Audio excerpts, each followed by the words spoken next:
La Galerie de la Présidence présente Gruber-Giacometti un regard partagé.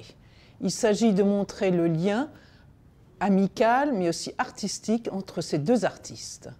Ils se sont connus en 1933 et cette amitié durera jusqu'en 1948, date de décès de Francis Gruber qui va mourir à 36 ans. Ce qu'il y a en commun, c'est vraiment cette écriture griffée, vibrante. Ils travaillent ensemble. On a des dessins de Giacometti qui ont été faits dans l'atelier de Gruber. Leur atelier était proche. Rue Hippolyte Mindron pour Giacometti et Villa d'Alésia pour Gruber. Donc ils sont à 100 mètres l'un de l'autre, ils communiquent vraiment, ils s'écrivent et ils vont peindre chacun dans l'atelier de l'autre. Le dessin était pour tous les deux primordial, mais c'est une période où il y a quand même une écriture griffée qui est commune. On est vraiment dans la période de la guerre et de l'après-guerre, donc c'est vraiment une période difficile. Hein. Et vraiment, Gruber était considéré comme un génie par tous les peintres de son époque et venait pour lui demander des conseils. Alors Gruber a eu une période un peu fantastique qui s'arrête à partir des années 35, un peu comme Giacometti a eu une période surréaliste, mais après on va vraiment dans une période plus réaliste, plus dure. Là on a un paysage de l'île de Ré qui a été fait en 1938, qui est une écriture incisive, droite, très directe. Hein.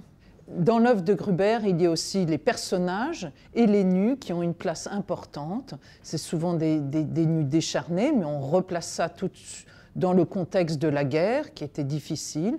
Gruber reste en France, il a une santé très fragile et les choses sont difficiles pour lui à cette époque. Alors, Giacometti, il y a également des nus, mais on a surtout présenté les dessins, parce que vraiment il y a un rapprochement avec les dessins de Gruber qui est intéressant. Et la Fondation Giacometti nous a prêté également un dessin et une huile, car ils ont adhéré vraiment au sujet.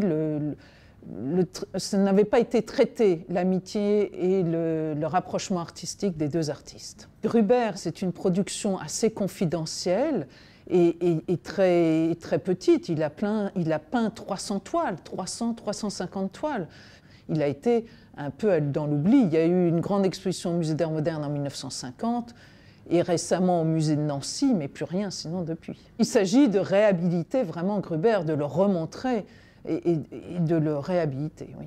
Cette exposition est à voir à la Galerie de la Présidence, qui est place Beauvau, face à l'Élysée, et tout le monde est le bienvenu, y compris M. Macron.